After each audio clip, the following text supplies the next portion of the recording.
Dear friends, have a good day.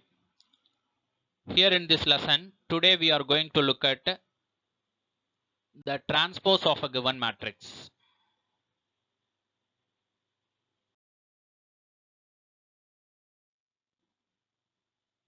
How do you find the transpose of the given matrix?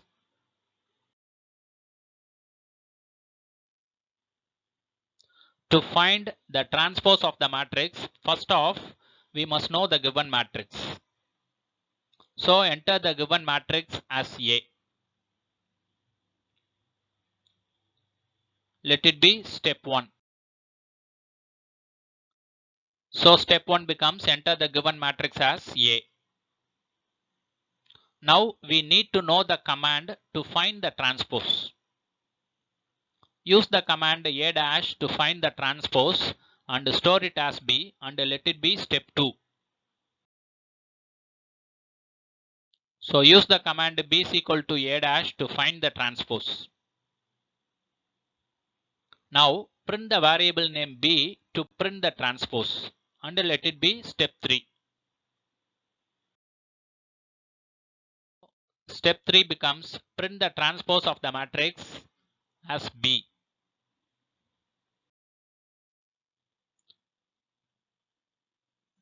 This is the algorithm of transpose of a given matrix. Step 1, enter the given matrix A. Step 2, use the command B is equal to a dash to find the transpose. Step 3, print the matrix B as the transpose of the given matrix A. Now we are going to look at the program of the transpose of a given matrix. Percentage program to find the transpose of the given matrix. This is the command line because here we have used percentage sign. The percentage sign denotes that the line is the command line. This command helps the user to know what this program will do. And then disp program to find the transpose of given two matrices. This command display the text program to find the transpose of given two matrices in the command window. And then fprintf \n. This command what will do is it will create two empty lines in the command window. Now m is equal to input, enter the number of rows in the given matrix. So this command what will do is display the text, enter the number of rows in the given matrix and wait for the user to enter the value. After the user have entered the value, that value will be stored in the variable name m. And then we need to know the number of column of the given matrix. It is achieved by the command n is equal to input, enter the number of column in the given matrix. This command what will do is the text enter the number of column in the given matrix will be displayed on the command window and wait for the user to enter the value. After the user have entered the value, that value will be stored in the variable name n.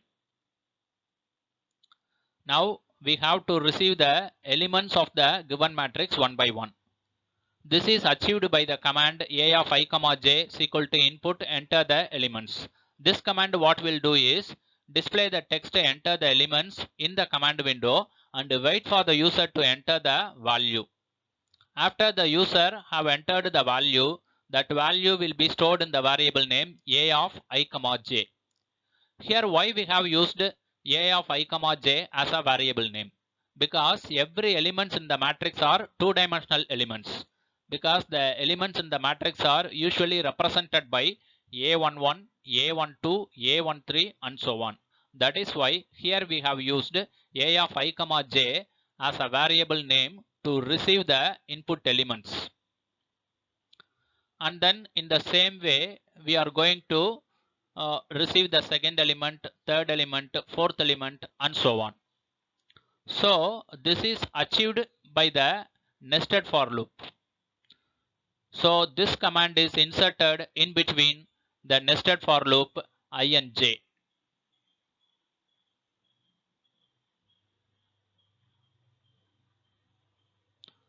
After receiving all the elements, we have to reshape the elements in the matrix form. This is achieved by the command a is equal to reshape a comma m comma n. This command what will do is it display the matrix a in the command window. And then fprintf \n the transpose of the given matrix is \n. This command what will do is it print the text the transpose of the given matrix in the command window, and here 3 empty lines are created in the command window. And then b is equal to a dash. This command what will do is the transpose of a is computed by the command a dash, and it will be stored in the variable name b.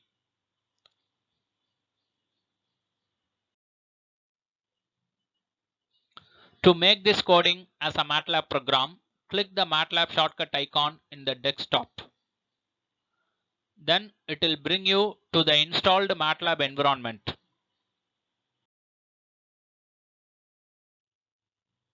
Now you have successfully launched in the installed version of MATLAB environment.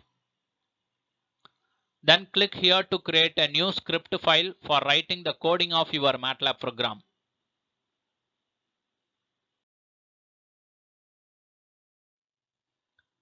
Now the screen will look like this. This window is called MATLAB text editor. Here you can type your coding.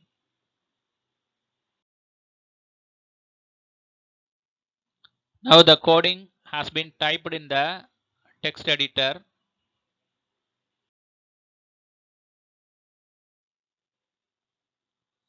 Now the coding has been saved as mat_trans.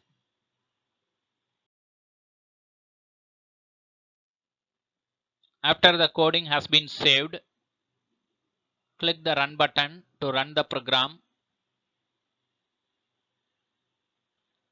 Then the program will run in the command window.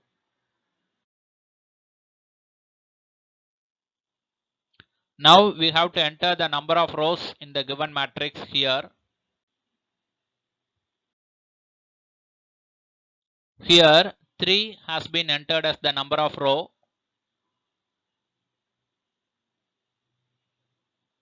Once you have entered the number of row, double click here to maximize the command window.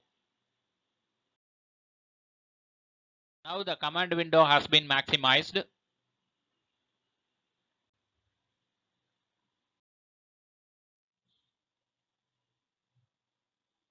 Now press enter, then it will ask you to enter the number of column of the given matrix.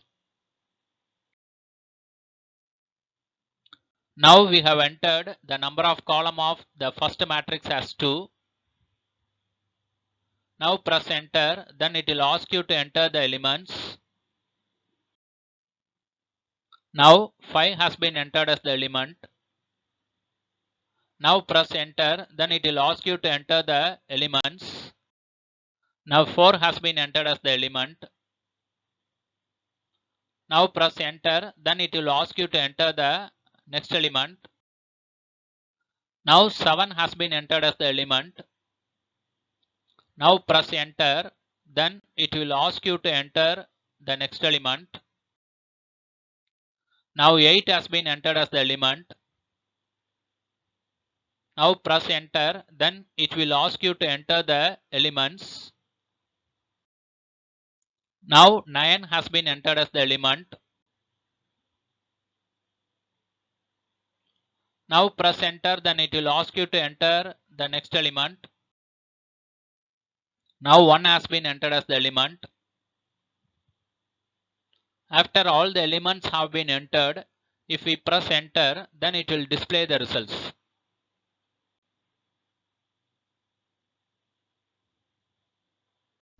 இந்த video உங்களுக்கு பிடிச்சிருந்தா like பண்ணுங்க, share பண்ணுங்க, comment பண்ணுங்க, மறக்காம subscribe பண்ணுங்க. Thank you.